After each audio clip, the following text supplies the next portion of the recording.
Garden city, silicon city ಖ್ಯಾತಿಯ ಬೆಂಗಳೂರು ಎಷ್ಟು ಫೇಮಸ್ಸೋ, ಕೆಲವು ಬೇಡದ ವಿಷಯಗಳಿಂದ ಗಾರ್ಬೇಜ್ ಸಿಟಿಯಾಗಿ, ಟ್ರಾಫಿಕ್ ಜಾಮ್ ಸಿಟಿಯಾಗಿ ಬೆಂಗಳೂರು ದೇಶದಲ್ಲೇ ಕುಖ್ಯಾತಿಯನ್ನು ಪಡ್ಕೊಂಡಿದೆ. ಇದಕ್ಕೆ ಹೊಸ ಸೇರ್ಪಡೆ ಬೆಂಗಳೂರು ಟ್ರಾಫಿಕ್ ಜಾಮ್ನ ಹೆಡ್ ಕ್ವಾರ್ಟರ್ ಆಗಿ ಪರಿಣಮಿಸ್ತಾ ಇದೆ. ಮುಖ್ಯವಾಗಿ ಬೆಂಗಳೂರು ನಾರ್ತ್ ಭಾಗದಲ್ಲಿ ಟ್ರಾಫಿಕ್ ಜಾಮ್ನಿಂದ ಜನ ಸಿಕ್ಕಾಪಟ್ಟೆ ತೊಂದರೆ ಅನುಭವಿಸ್ತಾ ಇದ್ದಾರೆ.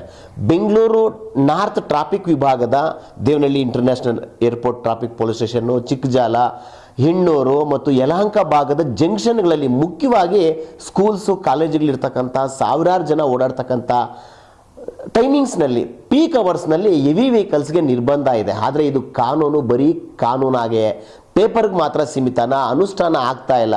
ಪೀಕ್ ಅವರ್ಸ್ನಲ್ಲಿ ಹೆವಿ ವೆಹಿಕಲ್ಸ್ ರಾಜಾರಾಶವಾಗಿ ಓಡಾಡ್ತಾ ಇದ್ರು, ಟ್ರಾಫಿಕ್ ಪೊಲೀಸ್ನವರು ಕೈ ಕಟ್ಟಿ ಕುಳಿತಿದ್ದಾರೆ. ಶಾಲಾ ಮಕ್ಕಳನ್ನು ಶಾಲೆಗಳಿಗೆ, ಕೆಲಸ ಕಾರ್ಯಗಳಿಗೆ ಹೋಗ್ಲಿಕ್ಕೆ ಬರ್ತಕ್ಕಂಥ ಜನ ಪರದಾಡ್ತಾ ಇದ್ರು. ಈ ಭಾಗದ ಪೊಲೀಸ್ನವರು ಯಾಕೆ ಸುಮ್ಮನಾಗಿದ್ದಾರೆ? ಇವರ ಕೈಯನ್ನು ಕಟ್ಟಾಕಿರೋರು ಯಾರು? ಕಾನೂನು ಇಲ್ಲಿ ಆಟಕ್ಕಿದೆ, ಲೆಕ್ಕಕ್ಕಿಲ್ವಾ? ಏನಾಗಿದೆ? ಏನು ಈ ಅವ್ಯವಸ್ಥೆಗಳ ಆಗರ? ಬನ್ನಿ ನೋಡೋಣ. ಸರ್, ಸಂಚಾರಕ್ಕೆ ನಮ್ಮ ರೋಡಲ್ಲಿ 6ರಿಂದ 7 ಕಾಲೇಜು, ಸ್ಕೂಲು ಎಲ್ಲ ಸೇರಿಸಿ ಇದ್ದಾವೆ ಸರ್. ಅದರಲ್ಲಿ ನೋ ಎಂಟ್ರಿಲಿ 7 ಗಂಟೆಯಿಂದ 11 ಗಂಟೆವರೆಗೂ ನೋ ಎಂಟ್ರಿ ಇದೆ. ಸರ್ಕಾರನೇ ಆದೇಶ ಇದೆ. ಆದೇಶ ಬರೀ ಬುಕ್ಕಲ್ಲಿದೆ ಅಷ್ಟೇ. ಅಷ್ಟು ಬಿಟ್ಟರೆ ಬೇರೆ ಏನೂ ಇಲ್ಲ. ಬರ್ತವೆ RMC ಗಾಡಿಗಳಾಗಲಿ, ಗೂಡ್ಸ್ ಗಾಡಿಗಳಾಗಲಿ ಎಲ್ಲನೂ ಬರ್ತವೆ. ಫುಲ್ಲು ಟ್ರಾಫಿಕ್ ಜಾಮ್ ಆಗುತ್ತೆ. ಆಮೇಲೆ ಹಳ್ಳ ದಿಣ್ಣೆಗಳು ಸಿಕ್ಕಾಬಟ್ಟೆ ಇದೆ ರೋಡಲ್ಲಿ. ಆ ದೊಡ್ಡ ಗಾಡಿಗಳು ಆ ಟೈಮಲ್ಲಿ ಬಂದಾಗ ತುಂಬ ಜನಸಂಖ್ಯೆ ಇರ್ತದೆ. ತುಂಬ ಅಂದರೆ ತುಂಬ ಜನಸಂಖ್ಯೆ. ಈಗ ನೀವು ಬಂದಿದ್ದೀರಾ, ಈಗ ಕ್ಲಿಯರ್ ಆಯ್ತಾಯ್ತು ಅಷ್ಟೇ. ನೀವು ಬಂದಿಲ್ಲ ಅಂದರೆ ಯಥಾಚಿತವಾಗಿ ಓಡಾಡ್ತಾನೆ ಇರ್ತವೆ.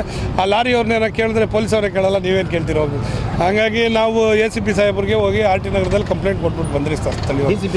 ACP ಅವ್ರಿಗೆ ಪ್ರದೀಪ್ ಅವರು ಕೊಟ್ಬಿಟ್ಟು ಬಂದ್ರಿ. ಕೊಟ್ಟು 5 ದಿವಸ ಆಗಿದೆ ಸರ್. 5 ದಿವಸ ಆದರೂ ಏನು ಆ್ಯಕ್ಷನ್ ತಗೊಂಡಿಲ್ಲ. ನಾವು ಬಂದಾಗ 10 ನಿಮಿಷ ಗಾಡಿ ನಿಂತ್ಕೊಂತದೆ. ನಾವು 10 ಕಡೆ ಮನೆಗೆ ಹೋದ್ರೆ ನಿಂತದೆ. ನಾವು ಹೇಳಿ ಬಂದಿರೋದು ಒಳ್ಳೇದಾಗಲಿ ಅಂತ.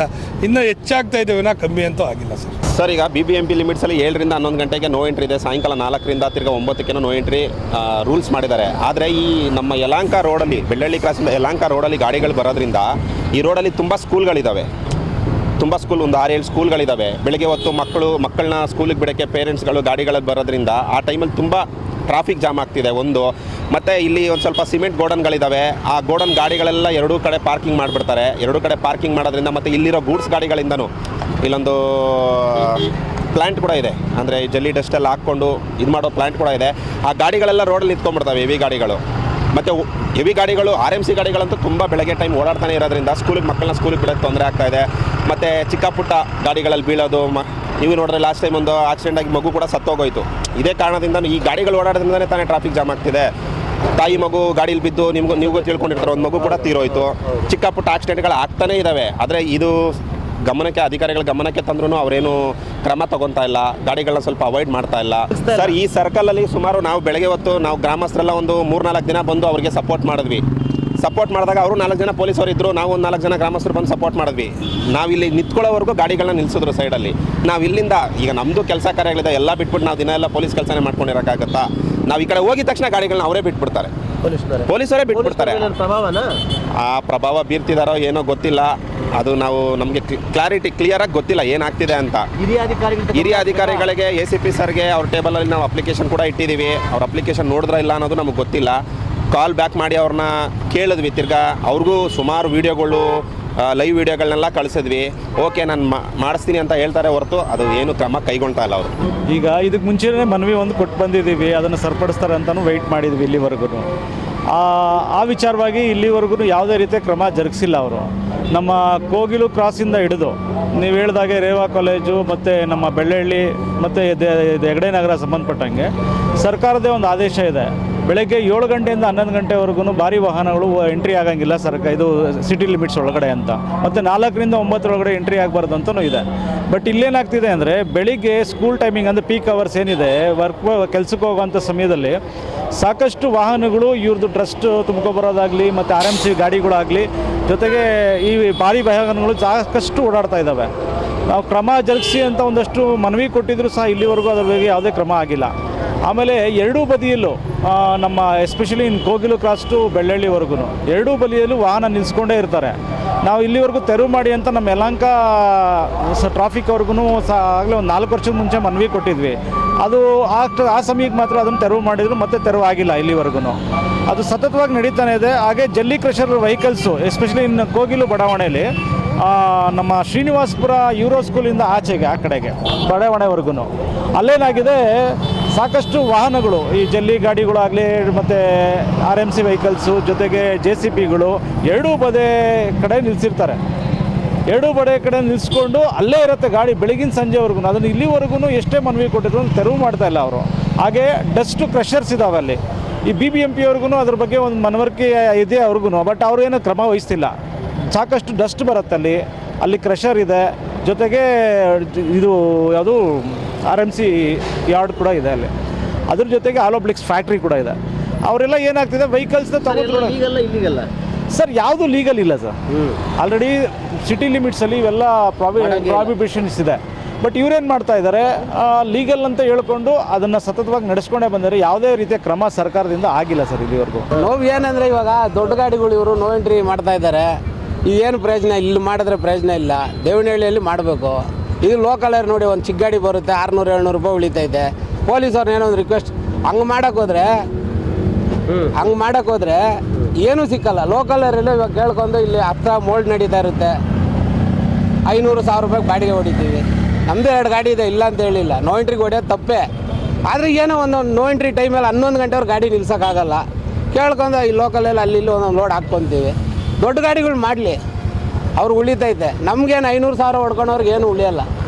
ಈ 11 ಗಂಟೆ ಮಾಡಿರೋದೇ ದೊಡ್ಡ ಏಟು ಬಿದ್ದೈತೆ ನಮಗೆ ಲೋಕಲ್ ಗಾಡಿಯವ್ರಿಗೆ.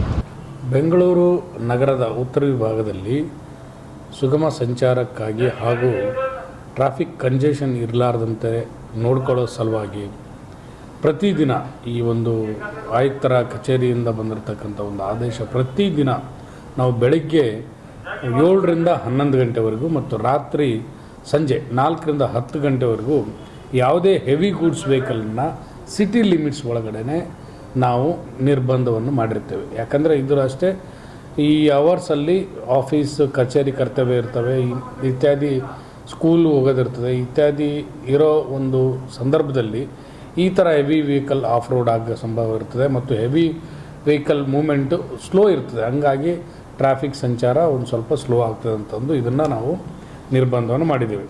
ಈಗ ಆಲ್ರೆಡಿ ನಾವು HGV movement peak hours section 115 motor vehicle act ಪ್ರಕಾರ ಕೂಡ ನಿರ್ಬಂಧನೆಯನ್ನು ಮಾಡಿದ್ದೀವಿ. ಇದಕ್ಕೆ ಅಫೆನ್ಸ್ ಏನಂದರೆ ಫಸ್ಟ್ ಟೈಮ್ ಏನಾದರೂ ಅಫೆನ್ಸ್ ಮಾಡಿದರೆ 500 ರೂಪಾಯಿ ಮತ್ತು ಸಬ್ಸಿಕ್ವೆಂಟ್ ಸೆಕೆಂಡ್ ಟೈಮ್ ಮಾಡಿದರೆ 1500 ರುಪೀಸ್ ಫೈನನ್ನು ಕೂಡ ಇಂಪೋಸ್ ಮಾಡಲಾಗ್ತದೆ.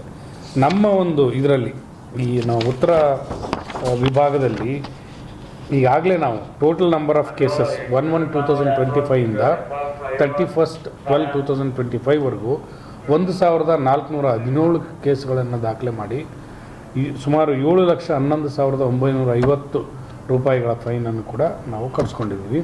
ಮತ್ತು ಅದಲ್ಲದೆ 285 ಕೇಸಸ್ ಅಂದರೆ ರಿಸ್ಟ್ರಿಕ್ಷನ್ ಅಂದರೆ ಮೂಮೆಂಟ್ಗೆ ಅಡಚಣೆ ಆಗೋಂಥದ್ದು ಏನಾದರೂ ವೆಹಿಕಲ್ ಅಡ್ಡಲಾಗಿ ನಿಂತರೆ ಮತ್ತು ಅಡಚಣೆ ಉಂಟಾದರೆ ಆ ವೆಹಿಕಲ್ನಿಂದ ಆ ಒಂದು ನಿಟ್ಟಿನಲ್ಲೂ ಕೂಡ BNS ಸೆಕ್ಷನ್ ಪ್ರಕಾರ 241 ಕೇಸಸನ್ನು ನಾವು ರಿಜಿಸ್ಟರ್ ಮಾಡಿದ್ದೀವಿ ನಮ್ಮ ನಾರ್ತ್ ಡಿವಿಷನಲ್ಲಿ.